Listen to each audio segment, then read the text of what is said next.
Ciao a tutti, this is Teresiana. I'm your instructor in the course of WLC 310 Culture of Italy. This week we are going to learn more about Italian fascism and Italian futurism. Futurism and fascism are somehow connected but very different. Futurism is an art movement, is an artistic movement, or better, an artistic vanguard that surged in the first decade of the 20th century. Futurism was founded by Filippo Tommaso Marinetti. You are going to read the Futurist Manifesto that Marinetti wrote in 1909 for this week. We are also going to talk about Italian fascism.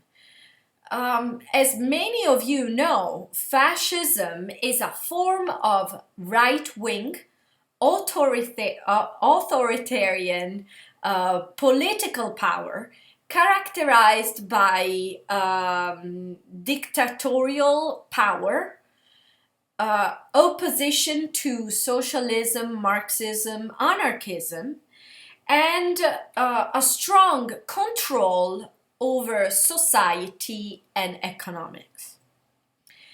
The founder of fascism, of Italian fascism, was Benito Mussolini.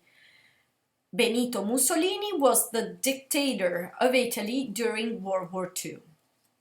I know that some of you are history majors, so some of the content in this lecture could be like a review for you. And you probably know more than all of us, right? But this is a lecture to introduce you to the topic and give you an overview of the fascist movement and its historical context. So let's start from looking at this picture. So in this picture, Italians of all ages will recognize the profile of Benito Mussolini. This is a giant, well, this was a giant reproduction of the face of the dictator Benito Mussolini, surrounded by CCCC. You may know what C means in Italian or Spanish, which is yes. Yes, it was an election poster. It was an election poster to the referendum of March 1934. Well, it was not really a real election as we have today. This election was actually a referendum, a yes or no, to give people consent to the Grand Council of the Fascist Party to a list of fascist to be introduced in the government. From 1928, both the Chamber of Deputies and the Senate had approved a single party government, and of course the single party was the Fascist Party. The Fascist Party, that was now an official state organ, allowed to compose this list of list of fascist representatives. They were that voters had to approve or reject. So the list put forward was voted and approved, and it was approved by the 99% of voters.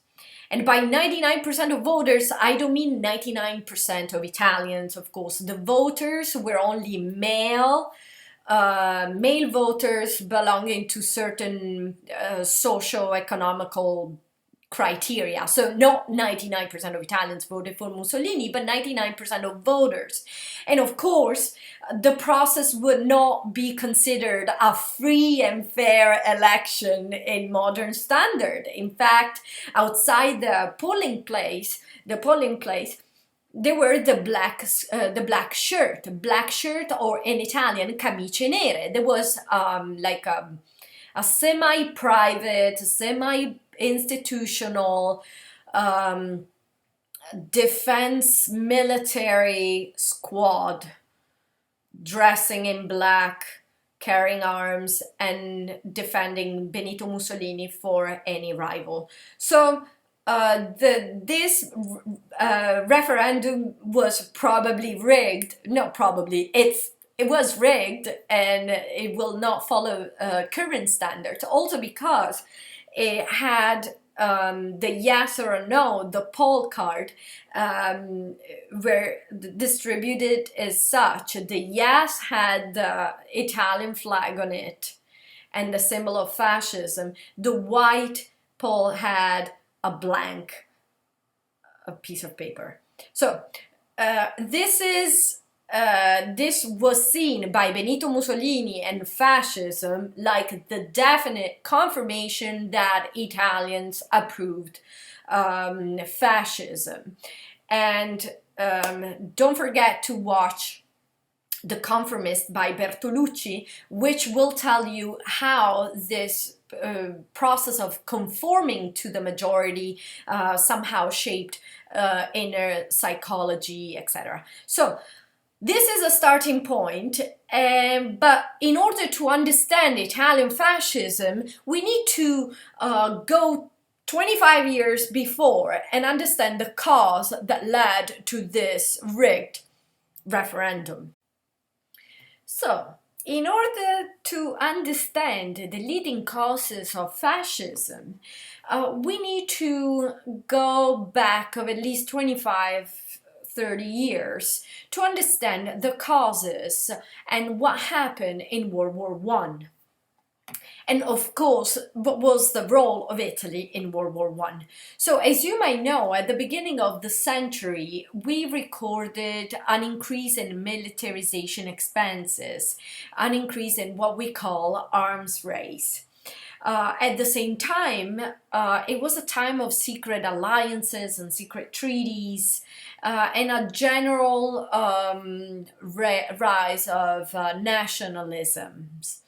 You probably remember Imagine Communities by Benedict Anderson. Well, this work by Benedict Anderson is a tentative to understand the causes of the surgence of the rise of nationalism starting exactly in this period, World War I and World War II.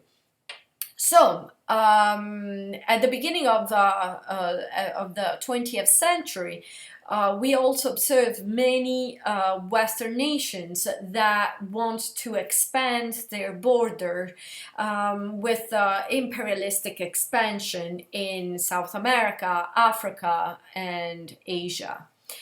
So there was a very complex situation, and the assassination of the Archduke Franz Ferdinand, who was the heir of the Austria-Hungary throne, was some sort of the straw that breaks the camel leg, or in Italian, la goccia che fa traboccare il vaso. Franz Ferdinand, the Archduke Franz Ferdinand, heir to the throne, to the Hungary-Austro-Hungaric throne, he gets assassinated in Sarajevo in Serbia by a Serbian anarchist. This situation leads the Austria-Hungary to declare war to Serbia. And of course, given all the treaties and alliances, this generated a butterfly effect, resulting in Serbia's allies also to declare war on Austria-Hungary. So World War I was declared on July 1914. And so the main belligerent coalition of allied powers, France, British Empire, Russia, Serbia, Japan, United States, Italy, but later, and Central Powers. In other words, Bulgaria, Germany, Austria-Hungary, and the Ottoman Empire. What about Italy? What was the role of Italy in all of this? Well, we need to go back to 1882. Italy had signed many years before of the start of World War I. Italy had signed a secret agreement between Germany, Italy of course, Germany and Austria-Hungary. This treaty was called the Triple Alliance. This treaty consisted in a very complicated set of rules, but I'll go directly to the core of it. It guaranteed the support, the mutual support of the Triple Alliance in the case of an unprovoked attack by France or another nation.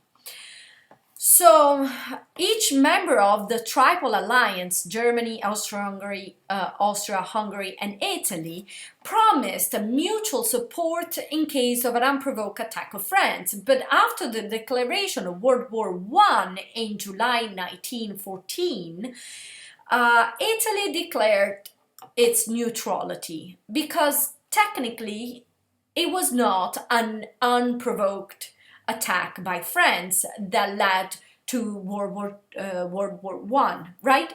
So Italy declared its neutrality at the beginning of the war. Italians were also divided over the war. There was no intervention at the beginning, but there was a very violent and vibrant discussion whether or not Italy should intervene and take part in the war. Italy was an extremely poor country back then and was totally unprepared to go to a war. But in 1915, Italy signed, guess what, another secret agreement, another secret treaty, the Treaty of London, together with the Triple Entente.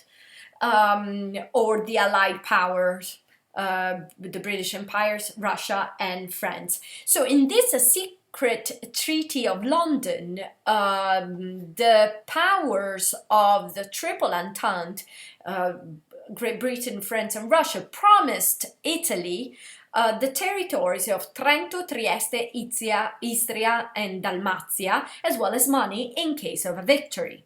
Well, this is something that you should know. Before World War I, the unification process of Italy was felt and considered incomplete because there was a Trento, an Italian city, in this in the northern part of Italy that still belonged to Austria. And curious fact, right now, that part of Italy, that region of Italy that now belongs to Italian territory, has a bilingual community, and especially in the northern part of Trento, a lot of people still feel that they belong to Austria, and Austria is the country they should belong to. But close this parenthesis, let's go back to the war. So Italy changes its alliance from the Triple Alliance to the Triple Entente. So Italy changes completely the alliance of the war and declares war against Germany and the Austro-Hungarian Empire. It was a very intense war, as you know. It was defined the trench warfare. I'm not going to go into details. I'm not an historian, but there is an important thing that you need to remember, which is Caporetto, which was a disastrous battle that Italy fought against Germany and Austria-Hungary in 1917. And there were almost 700,000 between casualty and losses. It was a disaster. And this famous battle of Caporetto resonated so much in Italian culture and in Italians' mind that we have a word in our language that is Caporetto. So to say, oh, that meeting was a Caporetto, it was like, it was a terrible defeat. Or this election has been a Caporetto. Caporetto means in Italian, now in current Italian, terrible defeat. If you want to have an idea of how a trench warfare is like, I recently watched this movie. It's a British movie, it's not an Italian movie, unfortunately. The movie is 1917 and will give you an idea of what is trench warfare. But as you may know, the Triple Entente won the World War One, and Italy came out as victorious. It was among the winners of the war, but Italians didn't perceive the war as the victory as a full victory.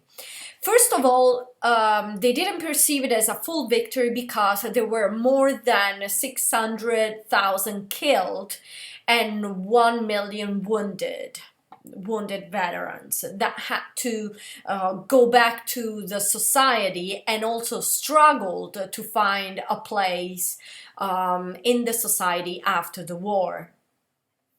On top of that, the war debt of Italy was huge, and it was almost unbearable given the extreme poverty Italy was living into. The Treaty of Versailles in 1919 was the treaty when finally Italy would have received the territories that the Triple Entente and the secret Treaty of London had promised to it. But around the table of the Peace of Versailles, Italy was treated more like a regional power, and Italy at the end did not get the territories that were promised.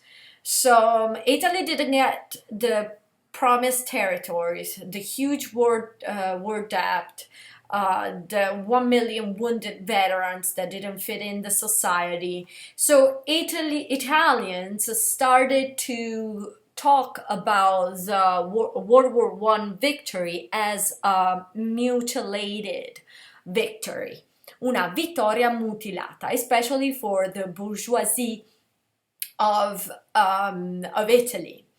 On top of that, another detail that it also will give you a more complete picture of this scenario. The richer people in Italy started fearing that Italy started fearing what was happening in communist Russia, in the Soviet Russia.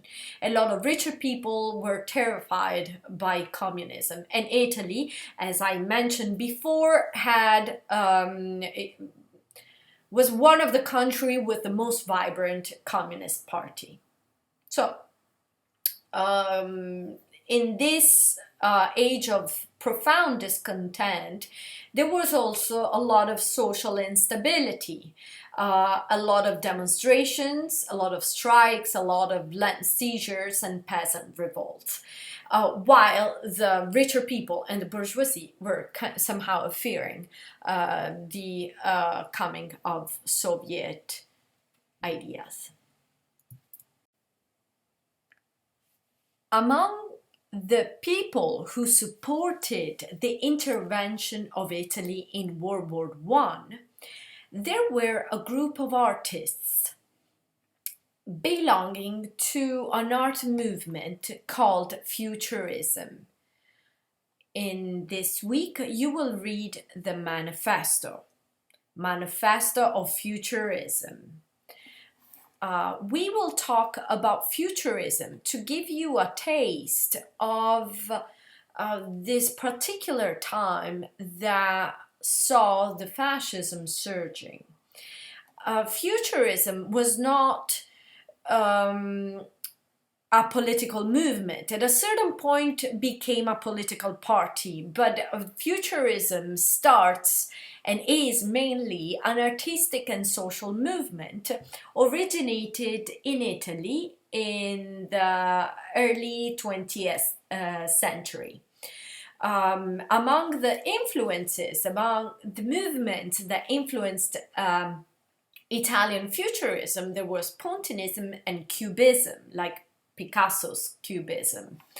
But the futurism is a particular movement that it's mainly Italian. There were also some other futurist branches in Portugal and especially Russia.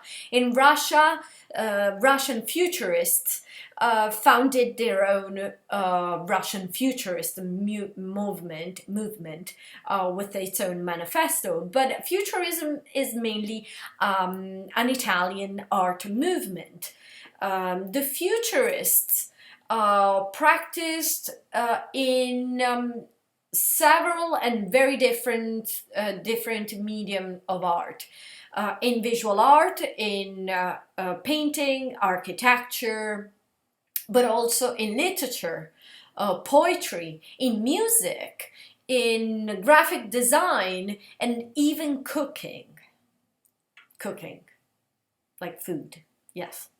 So, Marinetti founded the movement in 1909 when he wrote the Manifesto of Futurism. He didn't publish it in Italy, it published it in France on a French newspaper called Le Figaro. But it mainly developed in Italy.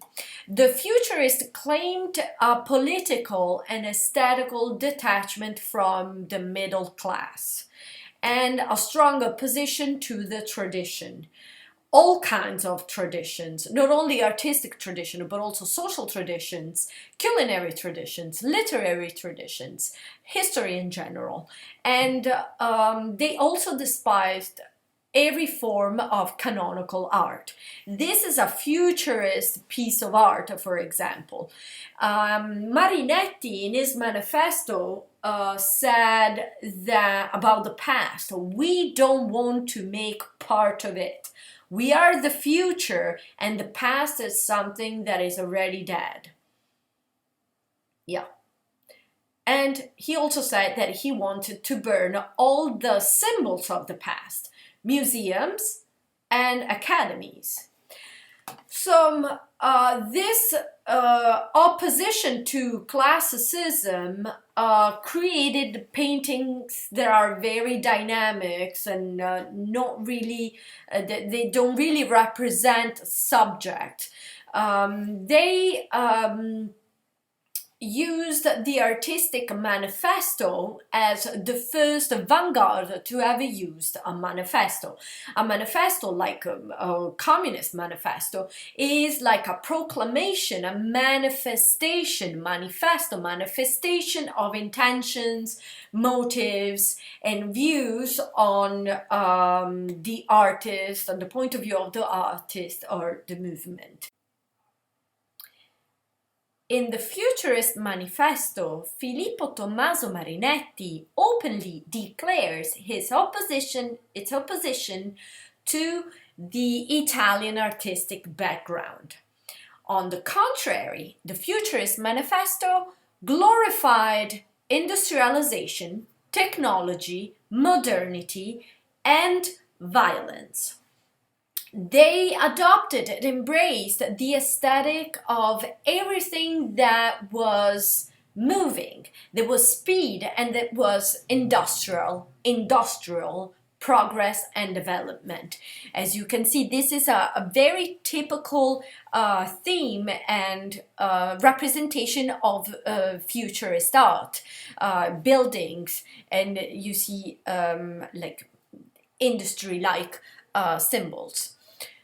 in these pictures, in this slide, I mean, you see Sandro Botticelli, The Birth of Venus, and Umberto Boccioni, Simultaneous Vision. So futurists perceived the old artistic past of Italy as a total waste. There was no admiration whatsoever for the great masters of Renaissance. And keep in mind that Futurism is the one and only modern artistic movement Italy has ever seen. Italian artistic past was immense, glorious, but the modern scenario, it's Futurism, and that's it. So the futurists repudiated, despised the cult of the past and imitation. They praised instead originality of this, for example, simultaneous vision, simultaneous point of view. In this other slide, you see again the oppositions. The futurists rebelled against harmony, good taste, and classicism, and embraced on the other. So they despised the classicism of Antonio Canova, this beautiful romantic embrace of love and psyche, and instead, on the contrary, they admired speed, technology, youth, and violence, and the Cyclist, for example, is one of the most emblematic piece of art of the Futurism. So Futurism played an important artistic role in Italy. It was, again, you need to remember this, it was the only modern Italian movement. And in its connections with fascism, it is almost controversial. Why it is controversial? First of all, many Italian futurists supported fascism, hoping that Mussolini could modernize a country that was cut in half, the modern northern Italy against the rural south, for example, or a country that had, its side back to the past, and it was, somehow relying too much on its the glorious path of the Romans and the Renaissance. So both futurists and fascists glorified war and violence, and both opposed to parliament and democratic expressions and democratic representation. Marinetti, at a certain point around 1920, 1919, Marinetti also found a futurist party, a futurist political party that was later absorbed into the Mussolini Italian Fascist Party. But again, Futurism was mainly a social and artistic movement. But the connections between Futurism and Fascism becomes even closer when a lot of fascist futurists started to glorifying and representing in a glorious way the symbols of Italian fascists.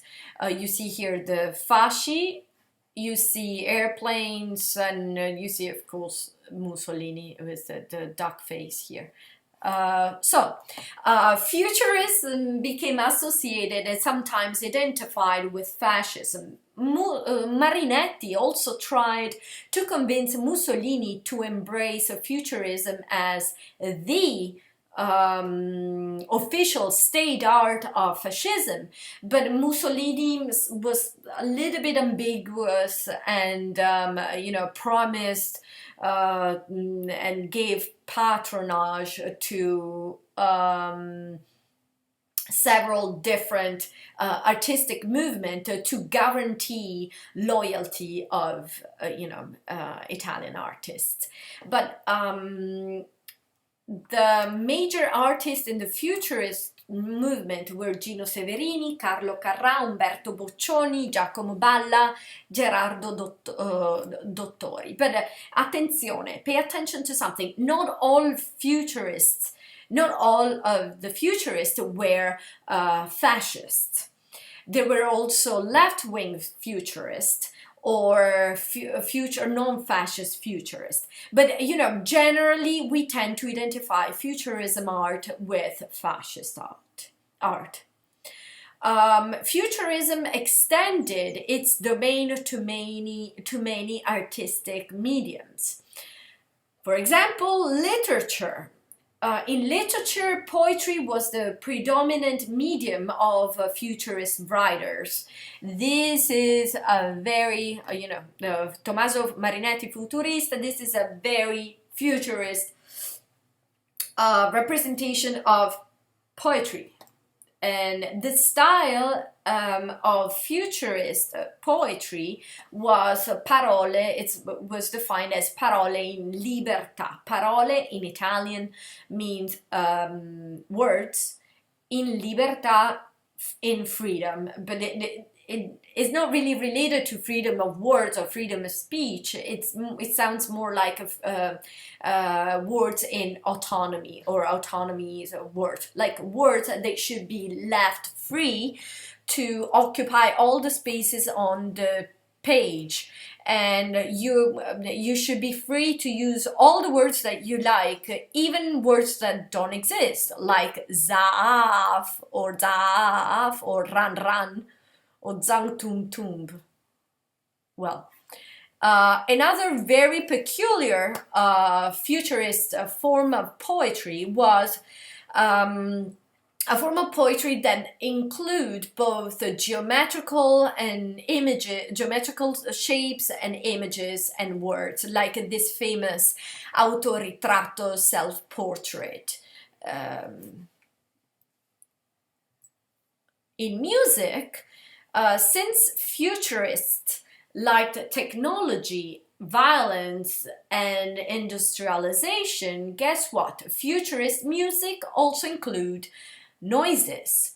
We're gonna listen to futurist music in a second.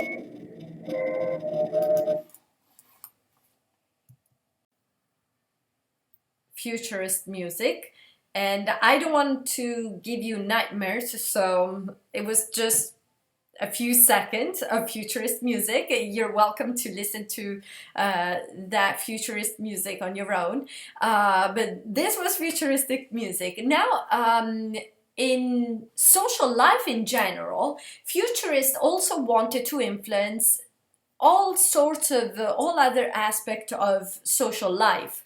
As we said before, they opposed a bourgeois, middle-class bourgeoisie kind of life.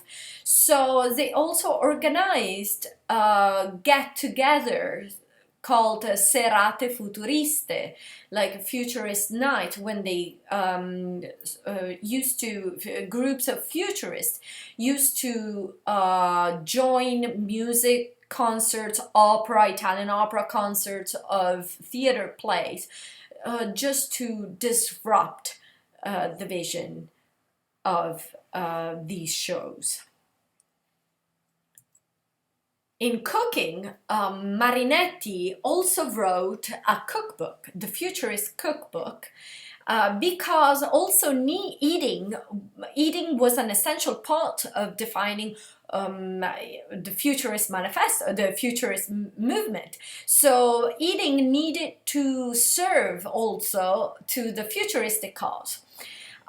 You are very familiar, because we already talked about food. You're familiar with the strict rules of Italian cuisine, the old tradition, the culinary tradition of Italy, and the fact, for example, that a certain dish need to be made in a certain place in order to be authentic, blah, blah, blah.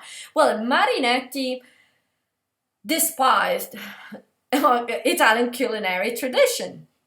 He wanted to make a revolution also on what Italians ate. Sorry. For example, Marinetti said no more pasta because it causes tiredness and is not original, and it also brings a lack of passion. And then, according to Marinetti, in a plate, you also needed to achieve the absolute originality, not only of taste, but also of aesthetic. The plate had to have this absolute originality in its appearances. So they also discouraged the usage of forks and knives, and they promoted the almost architectural structures of the plate, and the usage of perfumes and cologne. Yes. For example, this is a nice joke from about Cucina Futurista from Popolo di Roma, which is an old Italian newspapers. So there's a waiter and a client, and he says Marinetti desires gastronomy to be enriched with new and unexpected flavors and odors. So the waiter says, okay, the client wants to order un brodo, which is a soup, and the waiter says, okay, would you prefer it with naphthalene or with cologne? And you can see it in this picture. This is the famous pork sausage with cologne. The recipe was called the Excited Pig.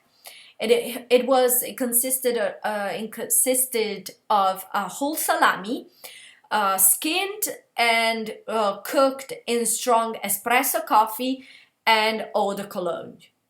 Yes.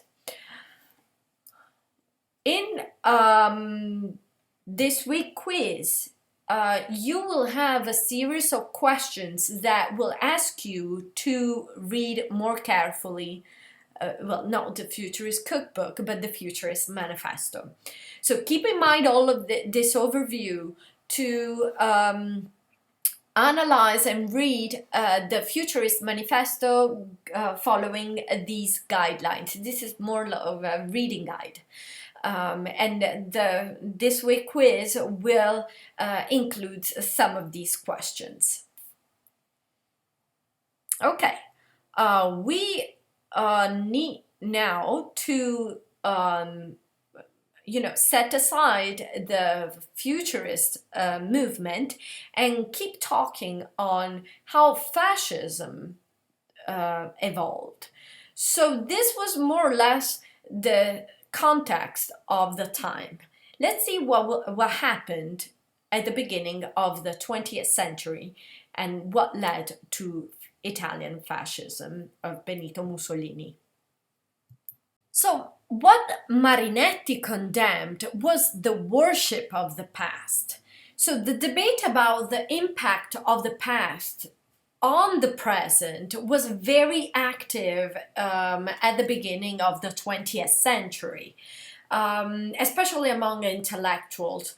You may have heard, or you may have read something, some work of Bergson, Proust, or Sigmund Freud. So they believe that the past had somehow some positive effects that could give meanings or freedom or identity to the present, to others, to all of us. On the other hand, there were other intellectuals like Nietzsche, for example, or James Joyce, that claimed that past was also an excuse for a non-action or a passive, come si dice, a passive reaction to the present. So, especially in Italy, this debate about the past and the future and this tension of, the new with the old traditions was very long and very intense. Italy, especially in Italy, there were a lot of people who perceived that Italy was somehow a prisoner of its own past. That the huge past that Italy had behind its back was bringing Italy to immobility and to the impossibility of creating anything new. And this opposition between the new and the past was also represented in the fragmentation between and the division between the north that was more industrialized and the south that was more rural. So at the beginning of the 20th century, for the first time, Italy saw and showed the first sign of industrial development in the north, like Fiat of Giovanni Agnelli, Olivetti typewriter, or even in agriculture. So the differences between the north and the south became even more evident right now. And as we mentioned, the south was dealing with natural disaster from the 1908, so the government was still, was struggling to keep southern Italy on pace. And velocity was also a concept that generated a huge reflection in this time. You may have heard of the theories of relativity of Einstein, for example. Einstein published this work in 1905, and he claimed that time is an aspect of the universe that depends on the observer. So there is no absolute time, but time is relative. It means that the running of times depends on the speed of the moving body and the speed of the observer. That means that the faster you move, the slower the time is. So that means that once you go very fast and you reach the speed of light, time will suddenly stop, right? It will stop running. So all this idea of progress, velocity, and the existence of this huge past of Italy created a lot of intellectual ideas that somehow brought Italy to the rise of fascism. The rise of fascism. How is it possible that a whole country followed a man that became accomplice of one of the worst crimes humanity has seen? The answer is not easy, and there are many answers: visible torture, invisible torture, economical needs, but also conformism, as you will watch in the movie The Conformist by Bertolucci, but also the Black Shirts Squad, this militia squad that was founded by Benito Mussolini, that was organized by Benito Mussolini in around the 1920s. But you need to understand that Italy was under a very deep social turmoil at that time. The social turmoil was happening mainly in northern Italy when we saw the industrial development of Fiat, and especially the Fiat company saw a lot of disarray with workers' movement, demonstrations, strikes. Workers were fighting hard to have their rights count. And by the way, if now we have minimum salary, it's thanks to these movements, these workers' movements. So workers were more or less violently fighting for their rights, inspired by ideas related to socialism and Marxism. So the main fear at that time was that the social and somehow economical chaos that could derive by massive strikes of workers, they feared that this economic chaos could spread to the rest of Italy. So the founding of a militant right-wing militia squad of camicie nere, of black shirt squad, was somehow a response to the rise of a militant left. According to some historians. The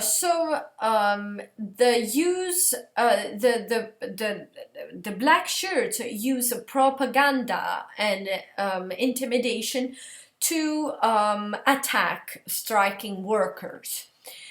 In the 1920, there were four main Italian parties. The Popular Party, which was more or less a Catholic-inspired party that was promoting social workers, the workers' right, it promoted this social right and on the basis of solidarities instead of class struggle. The class struggle was more, the Communist Party way to move forward more workers' right. There was also the Nationalistic Party funded the poet and soldier D'Annunzio, but it was a very teeny tiny party, and the Fascist Party, mainly made of ex-soldiers, middle class, and students. The Fascist Party was the one who pushed the most for colonial expansions, of course. So at the beginning, the Fascist Party didn't really find it was not really well collocated. It was not very well ubicated and located in this spectrum.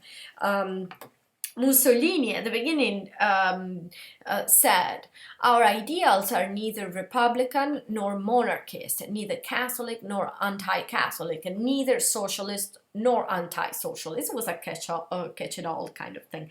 "We are pragmatic, we're focused on the present, we are doers who gather together around the principles of a common program." So, Mussolini itself was started his political career as a Marxist, as a socialist with some Marxist communist influences. Later, he declared himself a monarchist. As you will read in Umberto Eco, Your Fascism, this is a peculiar trait of fascism, the continuous change of political ideology in order to catch more vote. He was the editor of an Italian socialist newspaper called Avanti, and he was an interventionist. It means that he wanted Italy to intervene in World War I. Remember that Italy at the beginning was a little bit split and indecisive to stay neutral, intervene in the war. In 1919, he founded the Camicie Nere. We were talking about Camicie Nere in a while, but he also found a few years later he founded the National Fascist Party. One of the most creative idea of Mussolini, probably what allowed Mussolini a strong base, was this fusion think about syncretism and about Eurofascism of Umberto Eco. The original idea of Mussolini was to put together the same idea that futurists were supporting, the future progress, industrialization, together with the glorious past of the ancient Rome. Future and past together.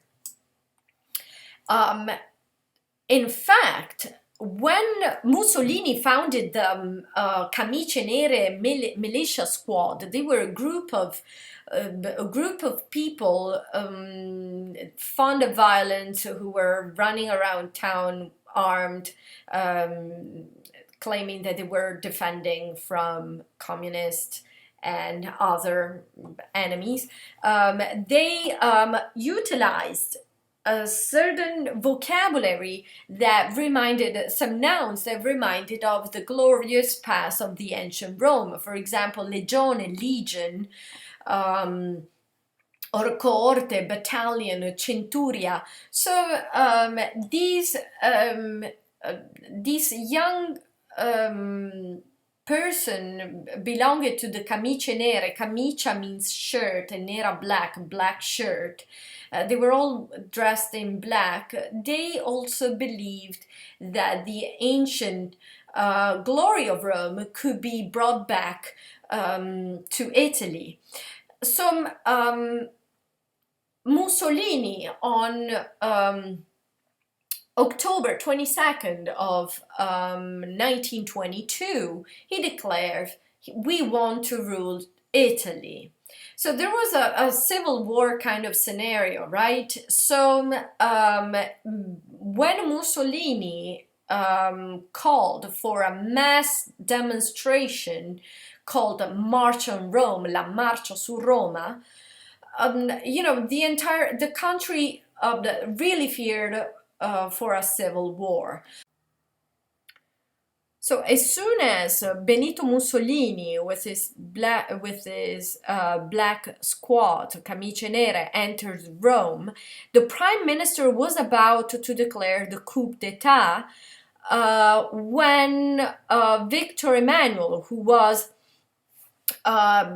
Victor Emmanuel II, who was at the time the King of Italy, nominated Benito Mussolini prime minister right after. So the March on Rome was not really a violent episode, was more an intimidatory episode that brought Victor Emmanuel to give Benito Mussolini the prime minister powers. So Mussolini becomes the prime minister of Italy, and he governs in a coalition with liberals and the Popular Party. Remember the Popular Party, the solidarity kind of party. But in a few months, the situation completely changes, and it emerges the real face of this party, and the real face of Benito Mussolini starts to emerge. In 1923, 1 year after the March of Rome, Benito Mussolini changes the political and the electoral system. So after the election, the winning party will take 2/3 of the senators, which means complete control of the Senate. Also, in 1924, we have the cases of black shirts intimidating the opposition. In the election of 1924, during the election of 1924, Giacomo Matteotti, who was a socialist senator, denounced openly the irregularities, and he gets assassinated. So after the election, in which Benito, on the 1924, when Benito Mussolini gets the majority of votes, brings the beginning of the dictatorship on January 3rd, 1925. And this is the moment in which Mussolini declares himself dictator of Italy. almost 10 years after, we have this famous election. We already talked about this. So at this point, fascism already had absolute power, and it was not really hard for them to get 99% of votes and approval because they had changed their electoral votes, etc. So the fascist political party, the fascist political program was based on the strengthening of Italian influence in Southern Europe, especially in Albania, Greece and the Balkans, but also in Ethiopia and Somalia. Mussolini was a promoter of colonial expansion of Italy, especially in Africa. Also, in the Italian fascist political program, there was the alliance with Adolf Hitler and Germany, and the Nazi Germany, and the creation of a national identity. We talked about this in the first lecture. So under Benito Mussolini gave a solution to this millennial fragmentation of Italian identity. Benito Mussolini promoted the idea of a Unitarian Italy against the fragmented one. We also briefly talked about the solution, how Mussolini solved the problems with the church after almost 70 years. The church always complained with Italy and with other countries that the church was robbed of its kingdom. So Mussolini finally solved this problem with the church, with the Patti Lateranensi solving this problem. So the church really approved, let's say, Mussolini's program and called him the man of providence, l'uomo della provvidenza. Can you believe that? So, from an economic point of view, the economic plan of Benito Mussolini was not very far from Lenin state capitalism, which consists of, per esempio, a lot of nationalization, large deficit, a massive social welfare program, and crushing national debts, and these sorts of measures. In Italo Calvino reading, you will have the chance to hear from one of the most important Italian writers, one of the most famous Italian writers. You will hear about how the image of Benito Mussolini changed over time. One of the policies that Benito Mussolini adopted to promote the idea of a strong, unite Italy were language policies. Keep in mind that in the 20s, only 50% of the population spoke Italian. The rest of it were speaking dialect. Well, all of them were speaking regional dialect.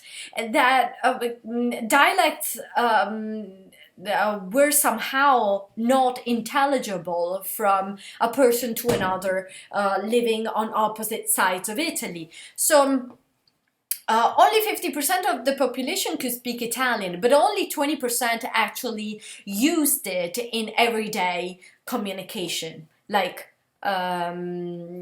regularly with their family, etc. So Mussolini promoted puristic tendencies and repression of the dialect and linguistic minorities. For example, he forbade foreign words and promoted forms considered more Italian. For example, especially in the regions of Italy, the borders with other countries, he promoted new names for cities and regions. Instead of Sersting, Vitipeno, Moge, Valdigna d'Aosta. And there was also the Italianization of very common and popular words like bar in Italiano, which is like a cafe where you can both drink coffee and wine and liquor. Bar were called mescita, brandy, the liquor, acquavite, sandwich, which is an Italian word, tramezzino, cocktail, which is an Italian word right now, bevanda arlecchina. He said, enough with these recent habits of Italy, with those ridiculous imitation of foreign customs. We must return to our traditions. We must reject and push back against the ways of Paris, London, or America. If anything, it should be the other people who look to us like they looked toward Rome and toward Italy during the Renaissance. So, if he only knew all the English words that now Italians use in daily life. That would be very funny. So, language policies under Mussolini could be a wonderful project for your final project. By the way, keep thinking about that. So, to conclude about Italian fascism, it is very hard to define what is fascism. We talked a little bit about Italian fascism, but this term, fascism, has been used and adopted to describe other regimes in Spain, in Spain, in Greece, but also in South America. So, what is fascism? Umberto Eco, Your Fascism, is an illuminating essay talking, working toward broad definition of fascism. And I'm looking forward to hear more about this. In the quiz, you will have some open-ended questions, study guide-like, about Your Fascism of Umberto Eco, and also multiple choice questions. Fascism, however, is a term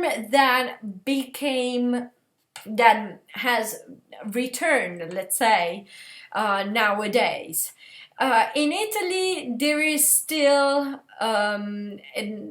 we can still observe some tendencies toward fascism.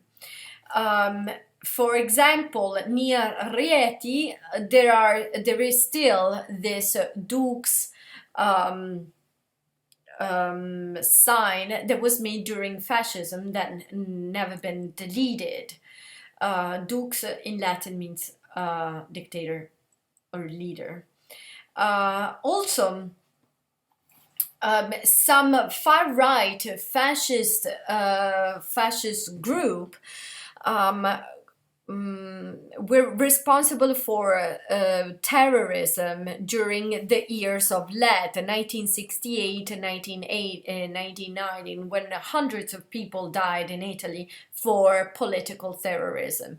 Well, for both a far-left terrorist group and right-wing terrorist group, but the what is pertinent to our discourse now is that Italian fascist is on the surge right now. For example, this terrible image was taken a few years ago in Predappio. Every year, Forza Nuova, which is a neo-fascist movement, remembers the March on Rome every 28th of October, and they also have a WhatsApp group, and they collect funds on Facebook. Can you believe that? Ecco, Ottobre marcia su Roma. Also, the new Forza Nuova, new fascist group in Italy, are embracing more racist themes like against immigrants and against people of color. Fascist gadgets are also on the rise in Italy, unfortunately, especially in cities in central Italy. Curious fact is that the niece of Benito Mussolini, Alessandra Mussolini, that you see in this picture, she's in politics. She's actually in the Italian parliament as a deputy or a senator, depending on the time. The Lega Nord, you have learned about this party, Lega Nord party that used to, promote the separation between northern Italy, the independency of northern Italy from the south, is now trying to catch more votes from both north and south, adopting a more catch-it-all kind of approach with Matteo Salvini, who's the leader of Lega Nord, now just Lega, to let people forget that it started as an independentist party. Matteo Salvini, he's using exactly the same words that Benito Mussolini used to use. For example, tanti nemici, tanto onore, a lot of enemies, a lot of honor, a lot of strength. And then this emoticon, I don't understand that. And then again here, me ne frego. So the Italian fascism is unfortunately returning, and this is also a very interesting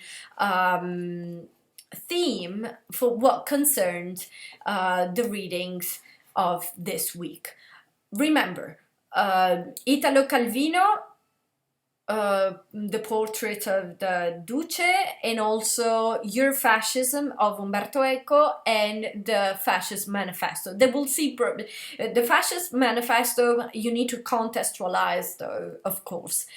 You will hear very weird things like war is the only world hygiene. They're futurist, so they're of course exaggerating. So we will analyze these texts and somehow discuss them in this week forum discussion. Okay, don't forget also to watch The Conformist by Bertolucci, and if you have any questions about this lecture or the readings, you can always email me or come to office hours, or let me know if I can be of any help. Okay? Okay, for today is all. Ciao!